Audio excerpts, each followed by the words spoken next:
everyone, I am Mecha Random 42, your favorite YouTube harpy. We got some more Chris Hemsworth news. There was a lot more to this Variety interview than I really dug into on just the little Star Trek snippet where he's like, "Oh no, the script was crap, but no, it was really the money and all that good stuff." Here is him revealing why he almost quit Ghostbusters. Oh Lord, Ghostbusters! And anytime I think about Ghostbusters 2016, that's kind of my trigger. That's like my I'm going to talk about this because that is where a lot of this started for me.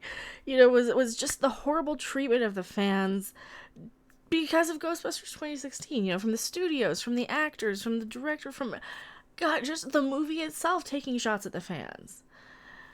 Oh Lord! You know the little scene where they're like, "Oh, ain't no chicks gonna bust no ghosts" from the quote unquote trolls on the stupid video or the trailer on YouTube that had more dislikes than likes. It still does, by the way. Still tremendously disliked. Not as disliked as Batwoman. But yeah, and yes, we're talking Batwoman on this channel too, so don't go anywhere. Before Chris Hemsworth took Thor to new and unexpected directions, he showed off his comedic chops as a clueless receptionist in 2016's Ghostbusters reboot starring Melissa McCarthy, blah blah blah, who cares? We know who's in it. No, he wasn't clueless. He was like so mentally challenged. How would he think? How would he get to work, right? How would he find his way through the door? He couldn't think for crap. He tried to answer a phone inside of a fish tank through glass or something stupid like he covered his eyes when there was a loud sound. Nobody is that stupid, right? And a lot of that stuff he improved, right? And it was probably one of the few unintentional laughs I had. I don't know, but oh no, that movie was cringe. It was bad. Don't watch it, but kind of watch it for historic purposes. It's not a fun sit. It's really not. It's a slow big pile of what the crap am I watching? And that's one of the biggest problems with Ghostbusters 2016. And any chance it takes, still it's like, hey, we're not the original. Oh yes, but we're gonna remind you of the original, and we're gonna trash the original, all in the same minute. Oh, it's horrible. It's horrible. Don't watch it. In this week's issue of Variety, Hemsworth reveals that he almost quit the movie directed by Paul Feig. The night before I was shooting, I almost pulled out. Chris Hemsworth says, 3 or 4 weeks prior, Paul said to me, "I'm going to write up the character. Don't worry." And then I got the script and nothing had changed. Oh, yeah. See, this proves that it was this improv crap, that they barely had a script, oh, no. And yeah, they didn't change anything in the script, and you know how much of the actual script made it into the movie? Go check out those videos. I should dig that up for you guys, but oh Lord, like 90% of that movie was improv. It was crazy from what I can recall. Correct me if I'm wrong on that, by the way. And if you guys have the link to that, please put it in the channel if I don't get to it. His agent, Brian Lord, set up a last-minute meeting with Feig, who assured Hemsworth there would be a lot to do through improvisation. Yeah, oh yeah, see? I was really scared walking onto that set, Hemsworth said. I had no real plan, so I was just feeding off of them, and I just felt ridiculous, so I used that. Oh, poor guy. Yeah, oh shit, that's... I don't wish that movie on anybody, because you have Paul Feig, who didn't want to direct it anyway. And he only did it because he liked Melissa McCarthy and Kristen Wiig and all those people. Hemsworth credits Ghostbusters with priming audiences to accept Thor's turn to screwball comedy in Thor Ragnarok and Avengers Endgame. That is true. He's the only real watchable part of it because he's charismatic. He's charming. You know, you feel sorry for him and you hate the women even more for them basically exploiting him because he's pretty. And he's like so mentally challenged. It's not even, it's like, oh, you're picking on somebody who doesn't understand, who would never, like, oh no, you don't pick on the special kid. And it really is almost that level of like politically incorrect almost. And I'm anti-SJW. Oh Lord, but it's just like cringeworthy. It's like, oh my God, am I really seeing this? And then I don't realize it. He would have liked to have done a Ghostbusters sequel and hasn't forgiven the online fanboys. Oh.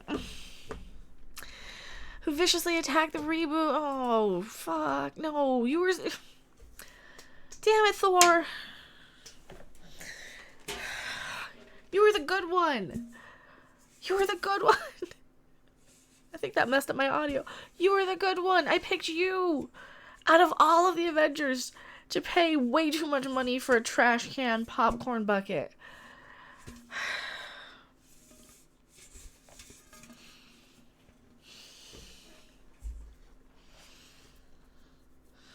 You were one of the good ones. You were the last good one.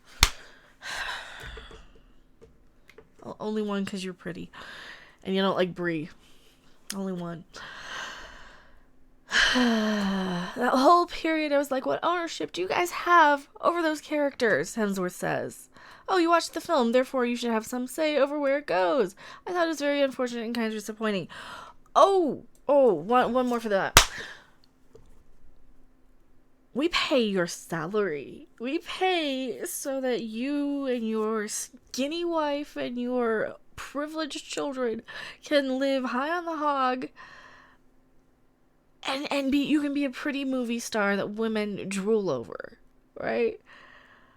For people like me who say, hey, you're the best one, and I pick your fucking one with your likeness on it. You probably get likeness rights for every product you're on, every time somebody picks your picture, your character. That is what ownership we have, right? That is the ownership we have, in that we pay money and we invest our time, our energy, our YouTube videos on your character. That is what we have.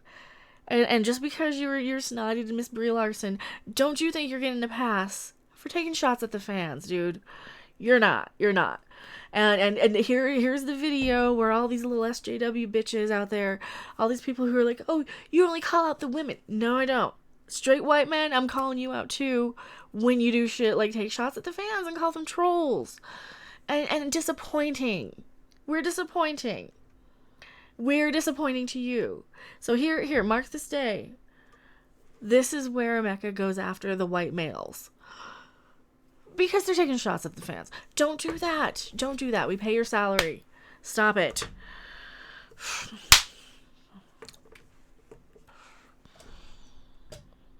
And it's just so disappointing. It's just so disappointing for me. It really, really is.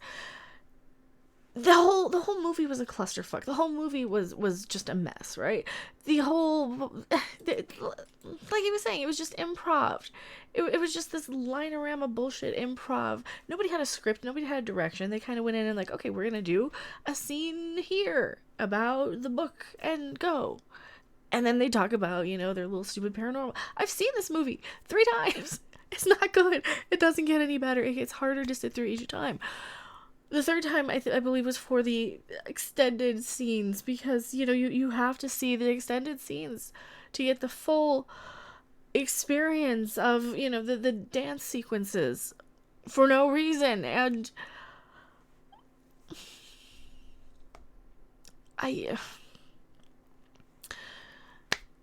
don't go after the fans of the movies, right? That is the biggest complaint I have. Don't go after the fans as like they're toxic in general, for generalization. If you got one fan who's poking at you, saying you a bunch of shit you didn't say, getting upset with you, getting entitled over something, and getting, basically just getting in your face about something, right? I have a video coming for this, by the way, for the fans that say, why should we listen to Mecha? Why should we listen and take her opinion seriously? What credibility? What is her geek cred? She doesn't read the comic books. No, I'm very upfront. I'm not going to lie like all the other geek girls who don't read the comic books but have a wall of Funko Pops behind them. They might have read 1 or 2 when they were a kid and don't really remember them.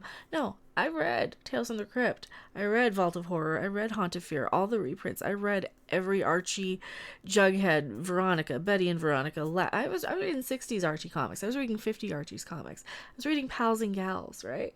I was reading comics. Just because I wasn't reading the superheroes. Don't think I don't understand collectors and the comics and the characters. and everything that these characters in these franchises represent to us. I am just as much geek as anybody else up here, just because I don't read the superhero comics. Don't you think I don't know how to treat the fans right? And when I have one fan coming in and saying, "Oh, I only make Brie Larson videos," no, I don't. "Oh, you only make Star Trek videos," no, I don't. I diversify. I stand up for that. And I might respond, but I'm not going to go out there and say, "Oh, all fans are like this, are this, or that, or they're all toxic." No, because they're not. Not all fans on the left are toxic. Not all fans on the right are toxic. Because seriously, who the crap cares? It's freaking entertainment. It's Ghostbusters. We're talking Ghostbusters here. Treat your fans right. Thor, please, dude, you were the good one. You were the one I said you were okay. Now you're making me look like an ass. And I don't like looking like an ass. I don't like looking like I don't know what I'm talking about. If I say Chris Hemsworth was the good one, he's standing up for us. He doesn't care about all this bullshit. No. Stop making me look like an ass. I'm not slapping so hard because it's 2 a.m. when I'm recording this. Thank you guys so much for watching. I am Mecha Random 42. Come and check me out on Midnight's Edge After Dark, on Creepy Little Book, wherever you might find me. P.O. Box 1566, Loveland, Colorado 80539 is the P.O. Box. I have an unboxing started, or a pile started for our next unboxing. Some stream I'll do it. I was going to do that tonight. I totally forgot. And as always, I will see you on the next video or live stream. Bye! Thanks for watching. If you liked it, make sure to hit that like button. And if you want to see more, don't forget to subscribe. See you in the next video. Bye!